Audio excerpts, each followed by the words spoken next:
epilepsy journey. First of all, the theme of epilepsy is 2025 is My Epilepsy Journey. The main focus is to personal stories to raise awareness about the challenges faced by those living with epilepsy. And the goal of 2025 theme is to share individual experiences, improve understanding, and bring content to the unmet needs of the people with epilepsy. Now, the student of 5th semester is going to present a small Nukkad Natak. Purple day, purple day. Purple day, purple day. Purple day, purple day. Purple day, purple day. Purple day, purple day. Purple day, purple day.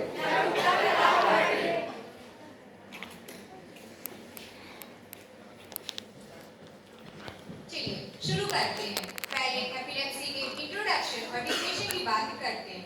Epilepsy, जिसे हिंदी में मिर्गी कहा जाता है, यह एक neurological disorder है जिसमें ब्रेन की इलेक्ट्रिकल एक्टिविटी अचानक और असामान्य रूप से बदल जाती है। इसी वजह से सीजर्स या दौरे देखने को दिखते हैं। एपिलेप्सी इसकी वजह से दौरे और सीजर्स देखने को मिलते हैं। यह दौरे कुछ सेकंड से लेकर कई मिनट तक दिखाई देते हैं और हर व्यक्ति में अलग तरीके से दिखाई देते हैं। एपिलेप्सी किसी भी उम्र में हो सकती है, लेकिन इसका पता बचपन और टीनेजर्स में चलता है। यह बीमारी स्कैरी लग सकती है, लेकिन अगर इसे सही तरीके से समझा जाए और इलाज किया जाए तो यह एक नॉर्मल और हेल्दी लाइफ जीना पॉसिबल है। अब मैं मिथ बताने के लिए प्रियंका को इनवाइट करती हूँ। एपिलेप्सी इसका मिथ है कि जैसे कि किसी को सीजर्स मतलब एपिलेप्सी के दौरान जैसे सीजर्स पड़ते हैं तो उसमें कहते हैं कि मुंह में चम्मच या फिर चाबी पकड़ाने से मतलब दौरा कम हो जाता है। तो ऐसा कुछ भी नहीं है। इसकी रियलिटी यह है कि ऐसा करने से पेशेंट को नुकसान पहुंच सकता है।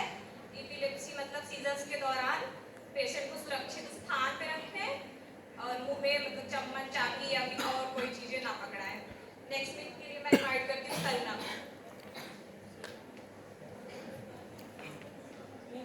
मिर्गी भूत प्रेत के कारण होती है, इसका मिथ है।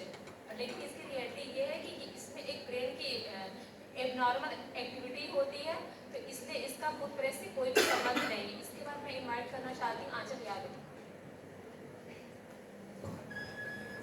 तीसरा मिथ ये है कि मिर्गी वाले लोग मानसिक रूप से कमजोर व पागल होते हैं, बट रियलिटी ये नहीं है। रियलिटी ये है कि मेंटल हेल्थ उनकी नॉर्मल रहती है। मिर्गी की गलत धारणा यह होती है कि छूने और पास रहने से फैलती है। सही में ये मिर्गी छूने और पास रहने से नहीं फैलती है। नेक्स्ट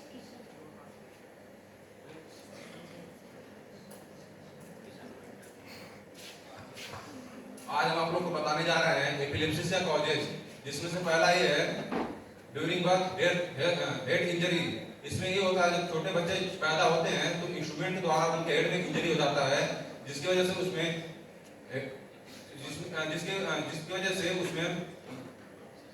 ब्लड क्लॉट होता, ब्लड फ्लो होने लगता है और जो सेलुलर टिश्यू रहते हैं वो डैमेज होने लगता है, जिसकी वजह से एपिलेप्सी कॉज होता है। इसके बाद हम बुलाना चाहेंगे प्रेम को।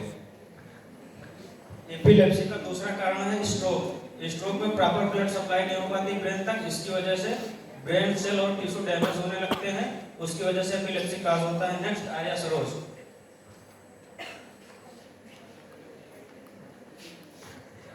एपिलेप्सी का एक मुख्य कारण है ब्रेन ट्यूमर।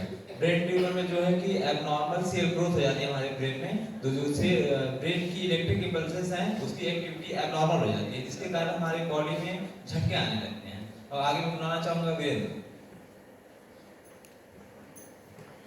एपिलेप्सी का कारण ये मेनिंजाइटिस और इंसेफेलाइटिस भी है। मेनिंजाइटिस ये है कि जो ब्रेन की प्रोटेक्टिव कवरिंग होती है, मेनिंजेस लेयर होती है, उसमें इन्फेक्शन या इन्फ्लेमेशन हो जाता है। उसके भी कारण होते हैं। इन्फेक्शन इन्फ्लेमेशन के कारण बैक्टीरिया हो गया, वायरस हो जाए, फंजाई हो गए, कुछ पैरासाइट्स हो सकते हैं। और इसमें इन्फ्लेमेशन ब्रेन लेयर में होती है और स्पाइनल कॉर्ड में भी होता है। इंसेफेलाइटिस होता है उसमें भी ब्रेन ब्रेन में इन्फेक्शन या इन्फ्लेमेशन हो जाता है। आगे का क्लासिफिकेशन बताएंगे दूसरा।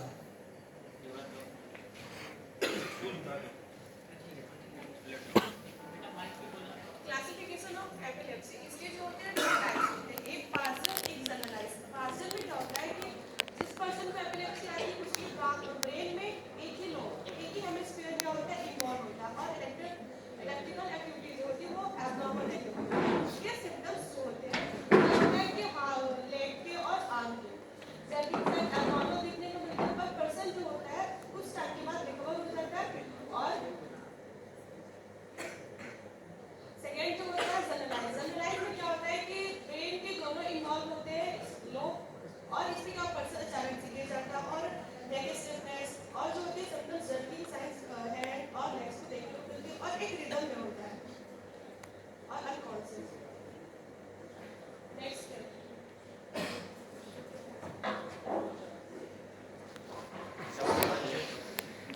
कुछ मुख्य अहम लक्षण हो सकते हैं और हम कुछ करके भी दिखाते हैं वहाँ पर पेशेंट के माध्यम में। पहला हमारा लॉस ऑफ कॉन्शियसनेस, पेशेंट अचानक चलते अपना होश खो देता है। दूसरा वीकनेस। तीसरा हेडेक है, अचानक सर में दर्द होना, सीजर्स आ जाना, contraction and jerking of the muscles, अचानक शरीर में तनाव आना, खिंचाव आ जाना उठते बैठते चलते, डिप्रेशन एंड एंजाइटी,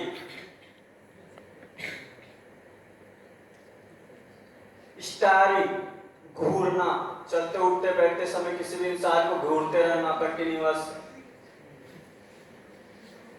फटीग, थकावट, हमेशा शरीर में थकावट बना रहना, कंफ्यूजन इन स्पीच, बोलते समय। My name is Yuvraj Singh and I am GRM student and fifth semester. Breathing difficulty, सांस लेने में तकलीफ।